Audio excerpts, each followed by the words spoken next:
Hello everyone, I'm Emanuele from Liga Hyrule. In The Legend of Zelda, Breath of the Wild, Princess Zelda refers to the voice of the Master Sword on at least 3 occasions. I am referring to the third memory. Legend says that an ancient voice resonates inside it. Can you hear it yet, hero? To memory number 18. The Master Sword. I heard it speak to me. And during the real ending of the game. I can no longer hear the voice inside the sword. In addition to the voice of the Master Sword, Zelda goes to pray at the springs of power, courage, and wisdom in the hopes of hearing the voice of the goddess Hylia and, consequently, to awake her sacred powers as the goddess's heir. But what exactly are these voices that Zelda refers to? If you have seen the films or read the books about Don Camillo, and if you haven't, do it immediately, you know that not only Don Camillo speaks to Jesus, but also that Jesus actually answers him. Don Camillo converses with him just as he does with any other inhabitant of the village of Brichello. Don Camillo hears the voice of Jesus because he has an unshakable faith. In the film Comrade Don Camillo, however, it happens that for a certain amount of time Don Camillo is no longer able to hear the voice of Jesus, just as Zelda is unable to hear the voice of Hylia. Like Zelda at the Spring of Wisdom, Don Camillo in his armchair is worried about this fact, fearing that Jesus has stopped speaking to him. But this is not the case. Jesus continued to speak to Don Camillo, but he could not hear the voice of the Lord because his ears were blocked by pride. Let's continue with this analogy of Zelda at the springs as Don Camillo at the foot of the crucifix. The goddess Hylia speaks to Zelda and she speaks to all other human beings. But to be able to hear her voice, one must possess a state of emotional grace. 100 years before the events of Breath of the Wild, Zelda does not possess this blessed state because, as we have seen, she is burdened by frustration, she is not at peace with herself. Her torment screams louder than the voice of the goddess. The anger she feels towards her father and the sense of inadequacy that has arisen in her for not being able to do what seems natural to Link block her ears. Not physically but emotionally, and, because of this, she is unable to open up to her father, nor accept Link's help. If Zelda does not even want to listen to the voices of her father and Link, how can she expect to hear the voice of the goddess? Remember that pride is the first sin. It is for pride that Lucifer moved against God. It is for pride that Demise claimed the Triforce for himself. It is for pride that Don Camillo went on hunger strike. It is for pride that Zelda won't listen to her father, and it is for pride that Rome won't listen to his daughter. Zelda's faith is not absolute. Zelda is not able to have full faith in a divinity that does not seem to respond to her invocations. And she also does not have faith in herself, in her own abilities, since despite all her efforts there seem to be no results.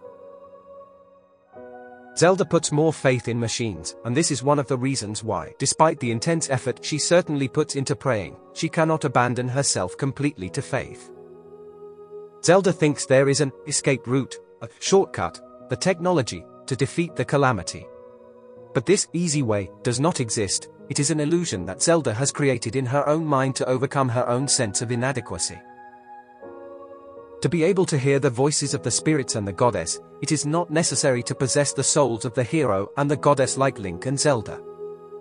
Because anyone could hear the voices of the deities, just as anyone could obtain the Triforce. But, to do so, one must be worthy, one must possess a firm heart.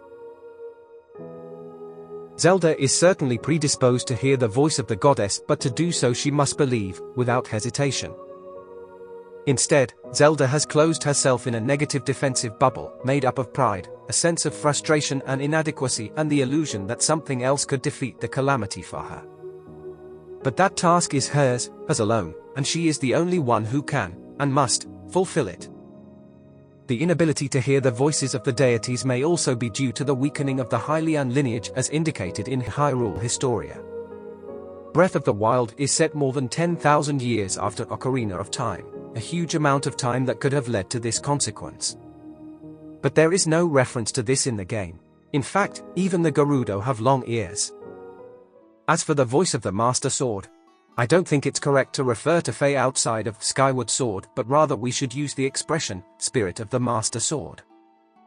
This is because referring specifically to Faye risks creating a dichotomy that doesn't exist, as if Faye and the Master Sword were two distinct entities. The same goes for the verb, to speak, which in the third memory is not used by Zelda, but the princess says, voice resonates inside it.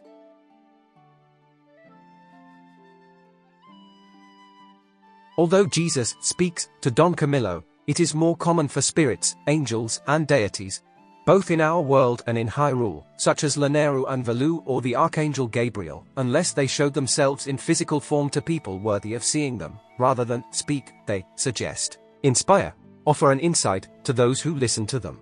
So, the Master Sword does not tell to Zelda exactly what she must do, it doesn't give her commands to follow, but rather, more properly, it inspires her, it gives her the strength to not give up, to not back down, to become worthy of her task. The reason why the Master Sword doesn't glow in the trailer for the sequel to Breath of the Wild may be a false mystery. The Master Sword is not like a lightsaber from Star Wars that lights up when it's turned on.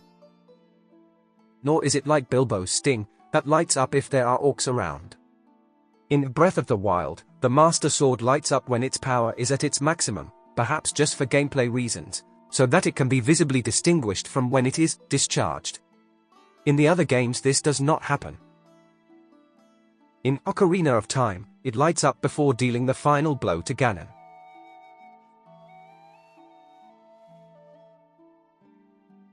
At the end of the game, Princess Zelda loses again the ability to hear the voice of the Master Sword. Perhaps it could be, again, due to her panic. Now she is the queen and once again everyone will rely on her, no longer to defend the kingdom but to rebuild it. Or, due to superficiality, she is no longer interested in relying on supernatural forces. The calamity has been defeated. What else could happen? What do you think? Do you think our interpretation of how the Master Sword and the goddess Hylia talk is convincing, or do you have other ideas about it? Let us know by leaving a comment below and, please, keep following us. See you soon.